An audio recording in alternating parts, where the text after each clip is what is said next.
Hello दोस्तों, आप सभी का स्वागत है मेरे यूट्यूब चैनल पैरामेड टॉपिक पे। मैं हूं शेषमणि पांडे और आज की इस वीडियो में हम बात करने वाले हैं एंटीबायोटिक्स के ऊपर।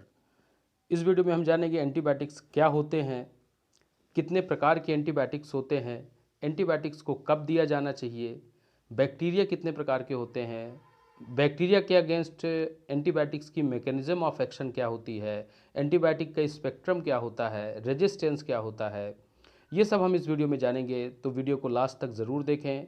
अगर आप मेरे चैनल पर पहली बार विजिट कर रहे हैं या मेरे चैनल पर नए हैं तो आपसे एक छोटी सी रिक्वेस्ट है कि चैनल को सब्सक्राइब करें और साथ ही बेल आइकॉन को दबा दें ताकि सबसे पहले नोटिफिकेशन आप तक पहुंच सके। तो चलिए वीडियो को शुरू करते हैं।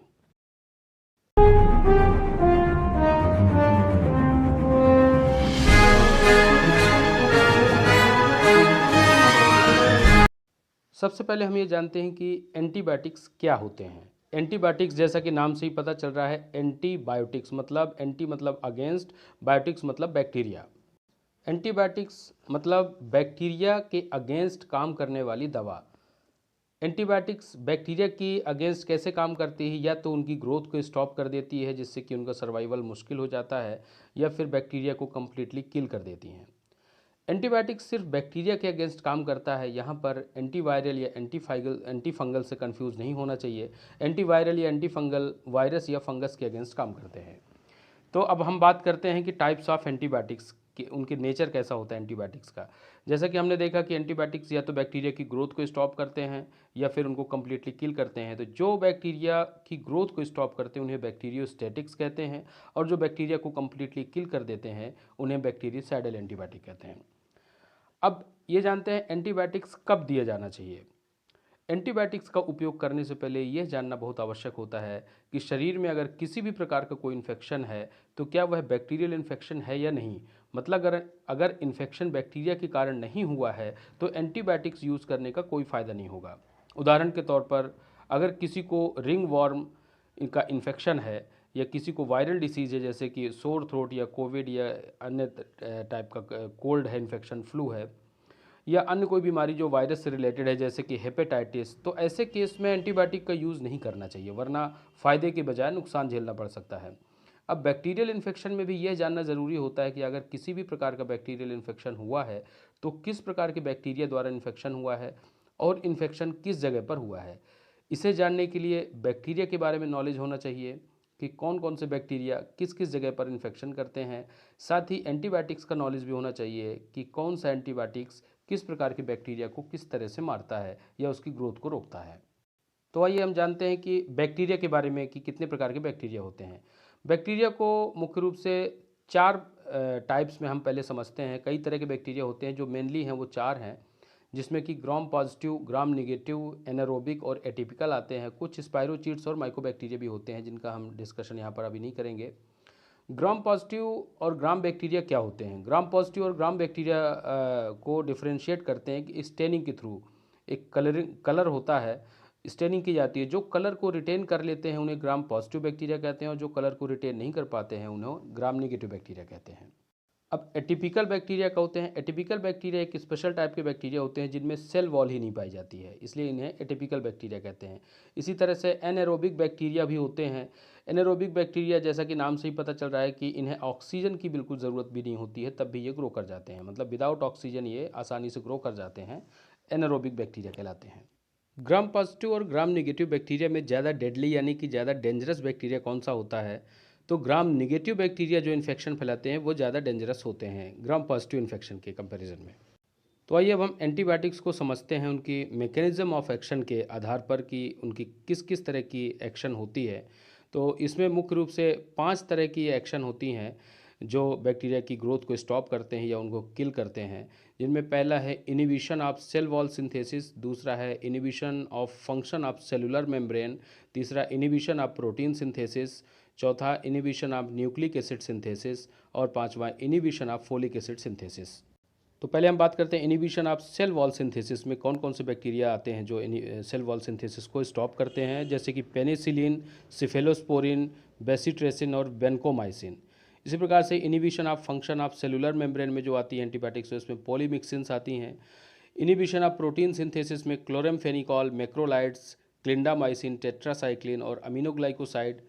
न्यूक्लिक एसिड सिंथेसिस को जो इनिबिट करती हैं उनमें क्विनोलोन्स और रिफेम्पिन आती हैं, और जो फोलिक एसिड सिंथेसिस को इनिबिट करती हैं उनमें सल्फोनामाइड्स और ट्राइमिथोप्रिम आती हैं। एंटीबायोटिक्स को एक और कैटेगरी में बांटा जाता है जिन्हें नैरो स्पेक्ट्रम और ब्रॉड स्पेक्ट्रम एंटीबायोटिक कहते हैं। नैरो स्पेक्ट्रम एंटीबायोटिक्स जो होती हैं वो एक्ट करती हैं एक लिमिटेड ग्रुप के बैक्टीरिया को, जबकि ब्रॉड स्पेक्ट्रम एंटीबायोटिक जो होती हैं वो एक लार्ज ग्रुप का जो एंटीबायोटिक्स होता है उनके अगेंस्ट काम करती है। तो नैरो स्पेक्ट्रम एंटीबायोटिक्स में जो आती हैं एंटीबायोटिक्स उसमें फर्स्ट जनरेशन सिफेलोस्पोरिन और nafcillin, oxacillin, metronidazole, nitrofurantoin, penicillin G, ये एंटीबायोटिक्स आती हैं। ब्रॉड स्पेक्ट्रम एंटीबायोटिक्स में जो हैं doxycycline, aminoglycoside, amoxicillin, amoxicillin clavulanic acid, azithromycin, carbapenems जैसे कि मेरोपेनम, पाइप्रासिलिन टेजोबेक्टम, क्विनोलोन्स जैसे कि सिप्रोफ्लॉक्सासिन, फिर टाइगेसाइक्लिन, और थर्ड और फोर्थ जनरेशन सिफेलोस्पोरिन जैसे कि सिफेपाइम और सेप्ट्रैक्सोन। अब हम बात करते हैं general site of infection by bacteria type, मतलब कौन से बैक्टीरिया जो है तो कहाँ कहाँ पर कैसा इन्फेक्शन करते हैं। तो ग्राम पॉजिटिव जो बैक्टीरिया होते हैं वो normally skin, soft tissue infection, heart, lung, bone, joint और इनवेलिंग लाइंस में जो इन्फेक्शन करते हैं। ग्राम निगेटिव जो बैक्टीरिया होते हैं वो लंग, HCAP, HAP और VAP यानी कि health care associated pneumonia, hospital acquired pneumonia और वेंटिलेटर एसोसिएटेड निमोनिया क्रिएट करते हैं। और इसके अलावा एनी इंट्रा एब्डोमिनल ऑर्गन या जेनाइटो यूरिनरी सिस्टम को अफेक्ट करते हैं। और एनारोबिक्स बैक्टीरिया जो होते हैं वो lungs, specially abscess, oral cavity और इंट्रा एब्डोमिनल ऑर्गन को डैमेज करते हैं, यानी कि उनमें इन्फेक्शन करते हैं। अब हम जानते हैं कुछ कॉमन इन्फेक्शन जिनमें कुछ कॉमन बैक्टीरिया इन्वॉल्व होते हैं, जैसे कि अपर रेस्पिरेटरी ट्रैक्ट इन्फेक्शन जिसे हम URTI कहते हैं। उसमें कौन कौन से बैक्टीरिया हो सकते हैं, तो उसमें ग्राम पॉजिटिव, ग्राम निगेटिव और एटिपिकल तीनों हो सकते हैं।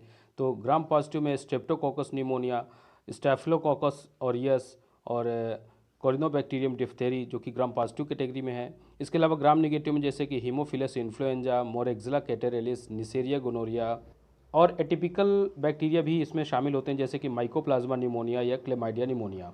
अब हम जानते हैं कि एंटीबायोटिक्स ग्राम पॉजिटिव बैक्टीरिया या ग्राम निगेटिव बैक्टीरिया में जो एक्सीलेंट एक्शन है वो कौन कौन सी देते हैं।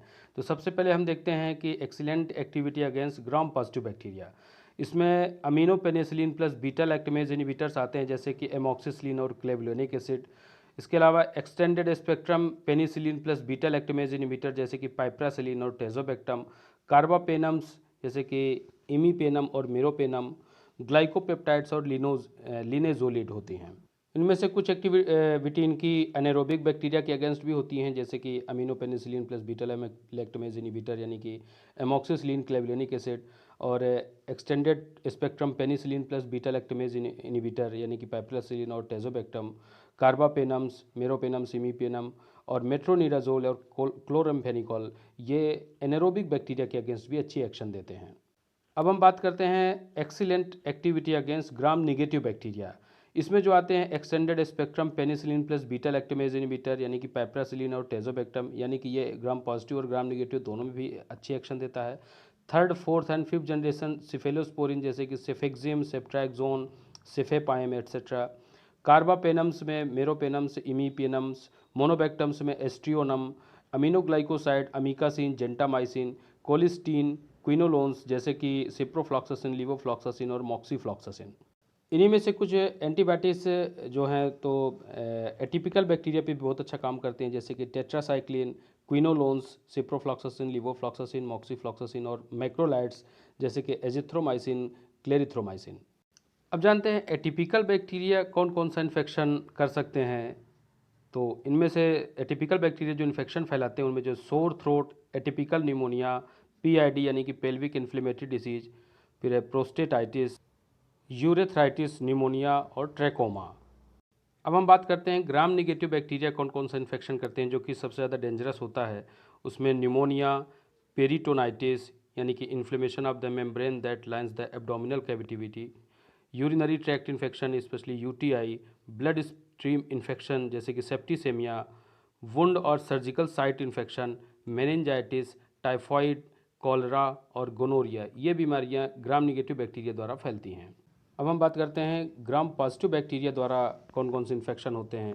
उसमें नेक्रोटाइजिंग फैसिटीज़ या myositis, streptococcal toxic shock syndrome, acute rheumatic fevers, acute glomerulonephritis, streptococcal pneumonia, community acquired pneumonia, acute bacterial pneumonia, adult bacterial meningitis, otitis media in children, bacteraemia या sepsis, anthrax disease, diphtheria, botulinum poisoning और tetanus. तो ये हो गई antibiotics की सारी category और उनके साइट ऑफ एक्शन, बैक्टीरिया के टाइप, कौन कौन से इन्फेक्शन होते हैं। तो इन्हीं के आधार पर ही एंटीबायोटिक्स का सिलेक्शन किया जाना चाहिए।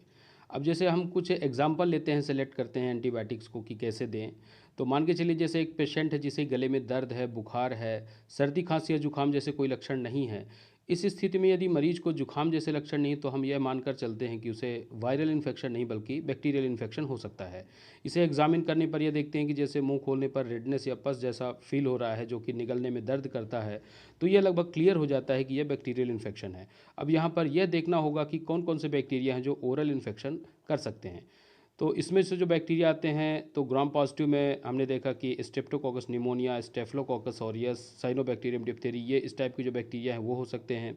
या फिर gram negative bacteria Haemophilus influenzae, Moraxella catarrhalis या निसेरिया गोनोरिया, या फिर एटिपिकल में जैसे माइकोप्लाज्मा निमोनिया या क्लेमाइडिया निमोनिया हो सकते हैं।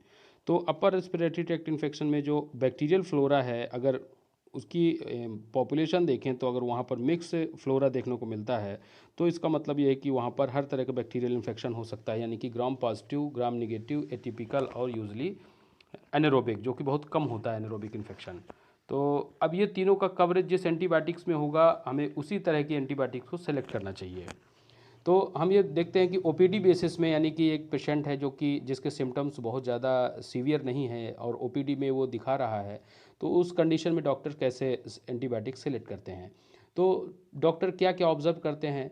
पेशेंट अगर सीरियस सिम्टम्स में नहीं है तो कुछ बातें ध्यान रखनी चाहिए, जैसे पेशेंट बच्चा तो नहीं है, दूसरा पेशेंट फीमेल है तो प्रेग्नेंट तो नहीं है, क्योंकि बच्चों तथा प्रेगनेंसी के केसेस में कुछ एंटीबायोटिक्स नहीं दे सकते हैं, जैसे कि फ्लोरोक्विनोलोन्स जिसमें कि सिप्रोफ्लॉक्सासिन, लीवोफ्लॉक्सासिन, ओफ्लॉक्सासिन आती हैं। ये बच्चों में कार्टिलेज डैमेज कर सकती हैं। इसी प्रकार से ये प्रेगनेंसी की केसेस में भी काफ़ी सीरियस साइड इफ़ेक्ट्स क्रिएट कर सकते हैं, जो कि टेरेटोजेनिक भी हो सकती हैं। तो ये सब देख के एंटीबायोटिक को सिलेक्ट करना चाहिए।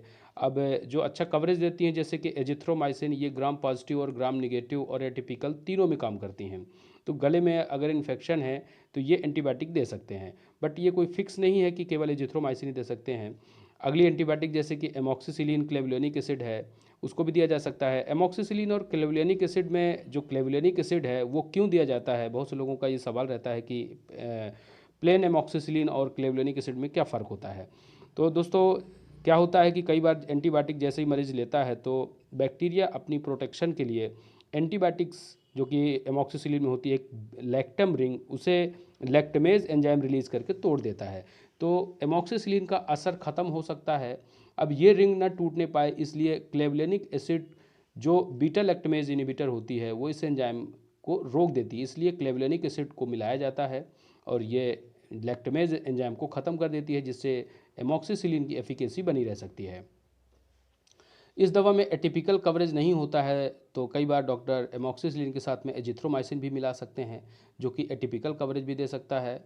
इसके अलावा दूसरी चॉइस भी दे सकते हैं जैसे कि फ्लोरोक्विनोलोन्स में लीवोफ्लॉक्सासिन, ओफ्लॉक्सासिन या मेट्रोनिडाजोल। इसमें ग्राम पॉजिटिव कवरेज, ग्राम निगेटिव कवरेज भी अच्छा होता है। ग्राम पॉजिटिव एवरेज होता है लेकिन ग्राम निगेटिव जिसका एक्शन है वो काफ़ी अच्छा होता है। और प्रॉपर एग्जामिनेशन के बाद देखते हैं कि पेशेंट के लिए कौन सा बेस्ट कॉस्ट इफेक्टिव थेरेपी रहेगा। इस प्रकार से डॉक्टर अपने एंटीबायोटिक्स को सिलेक्ट करते हैं। अब एंटीबायोटिक्स का यूज़ तभी करना चाहिए जब कोई भी बैक्टीरियल इन्फेक्शन हो। प्रॉपर टेस्ट के बाद ही या ऑब्जर्वेशन के बाद ही एंटीबायोटिक्स का उपयोग बड़ी सावधानी के साथ किया जाना चाहिए, क्योंकि एंटीबायोटिक्स के कुछ साइड इफ़ेक्ट्स भी होते हैं। और जो कॉमन साइड इफ़ेक्ट्स होते हैं उनमें जो आता है rashes, diarrhoea, abdominal pain, nausea, vomiting, hyper sensitivity, जो कि अलग अलग एंटीबायोटिक्स के अलग अलग हो सकते हैं। कुछ एंटीबायोटिक्स में जो है तो रीनल टॉक्सिसिटी, ओटोटॉक्सिसिटी, डिजीनेस, इस तरह के भी साइड इफ़ेक्ट्स हो सकते हैं, इसलिए बहुत ही सोच समझ के एंटीबायोटिक्स को दिया जाना चाहिए। तो दोस्तों आशा करता हूँ कि ये सारी जानकारी आपको अच्छी लगी होगी और ऐसे ही वीडियो के लिए हमें सब्सक्राइब करें, बेल आइकॉन को दबा दें ताकि ऐसे ही आपको नोटिफिकेशन मिलते रहें। तो इस वीडियो में इतना ही, मिलते हैं नेक्स्ट वीडियो में। Thank you so much for watching.